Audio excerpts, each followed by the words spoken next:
Venezuela's recent decision to arm its Su-30 Mk2 fighters with Kh-31 anti-ship missiles represents one of the most important shifts in the country's defensive and maritime strategy in over a decade.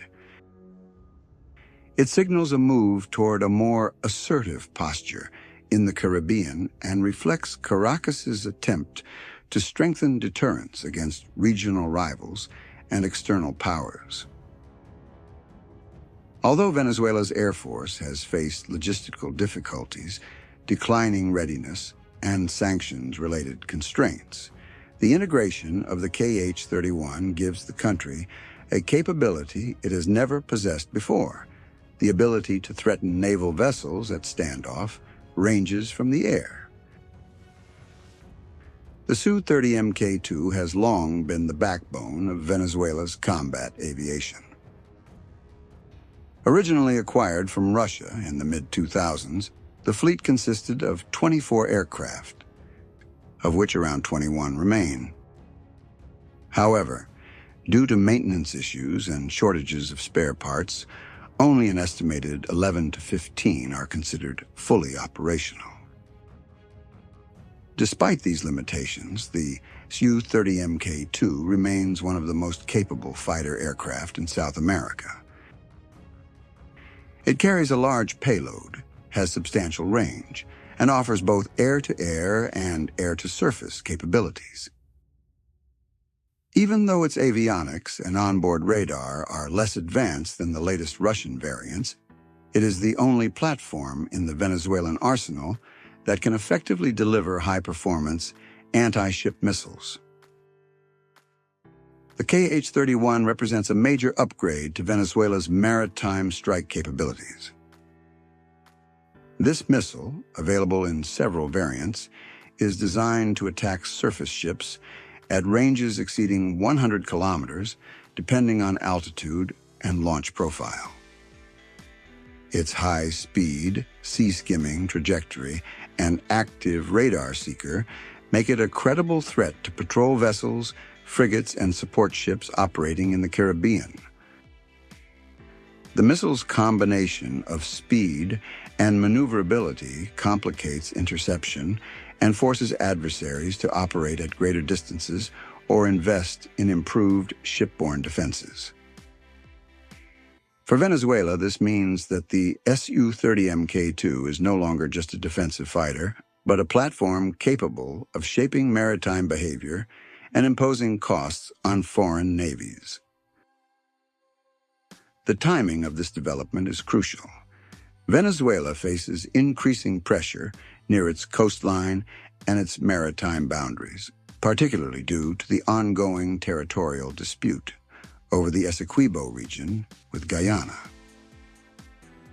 New offshore oil discoveries in Guyanese waters have attracted attention from the United States, the United Kingdom, and the Netherlands, all of which have increased maritime presence in the region.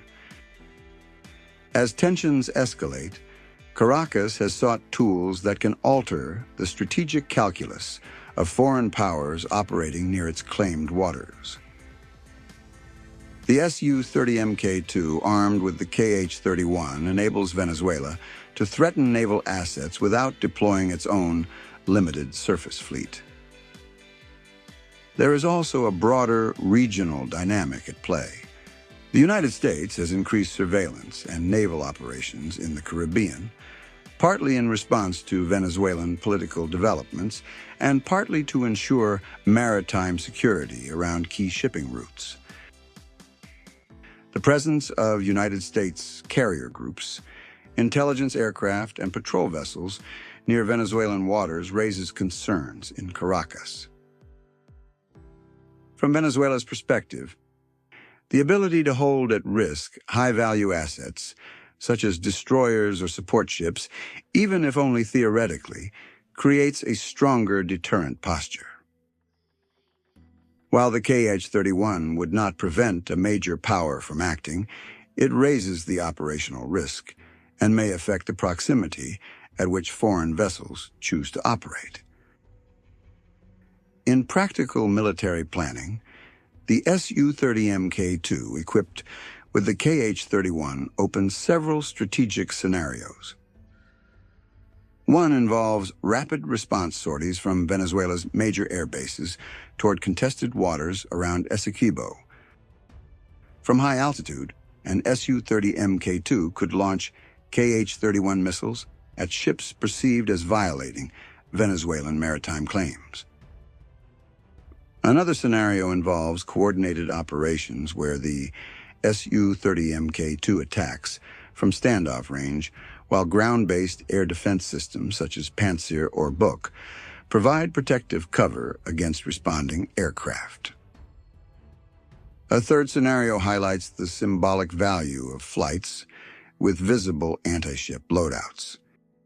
Even without launching missiles, the presence of armed fighters can send a political message and influence the behavior of foreign navies.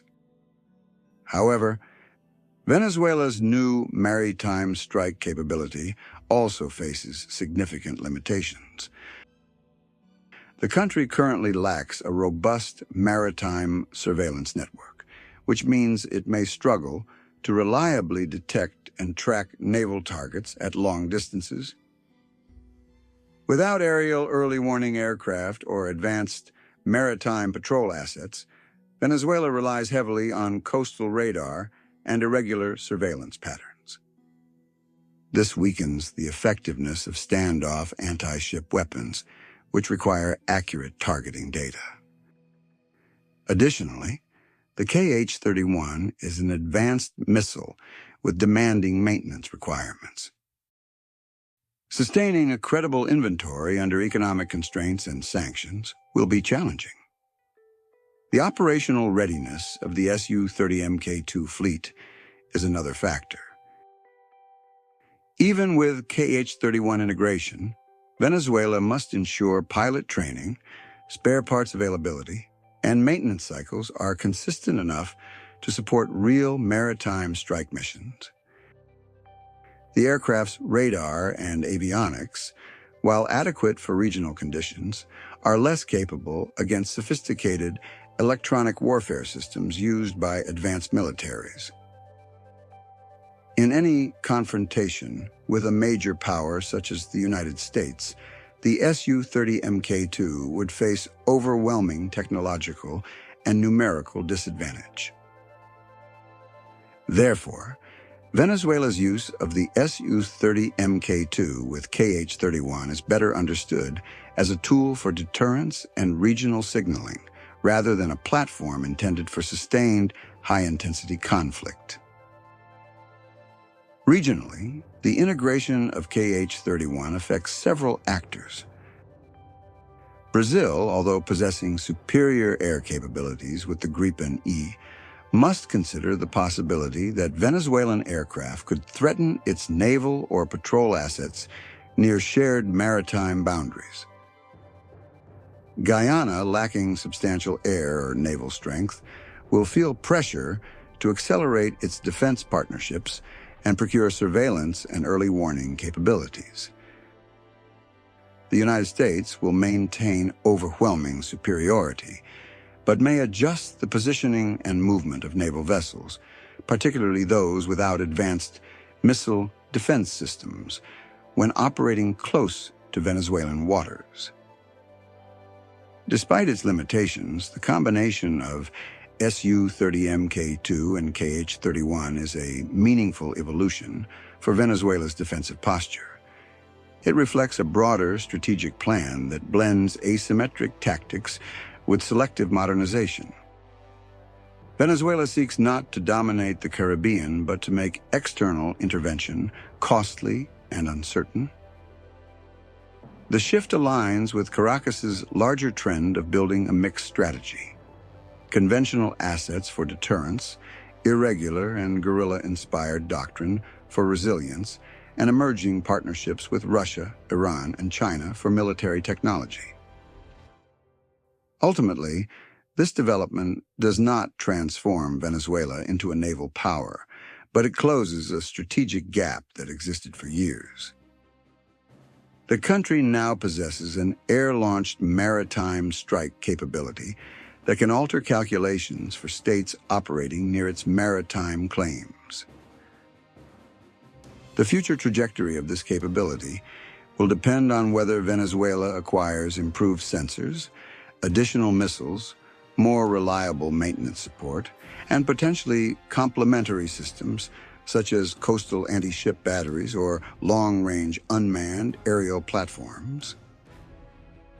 If these elements materialize, the Caribbean strategic environment may enter a new phase in which Venezuela plays a more assertive role than at any point in recent decades.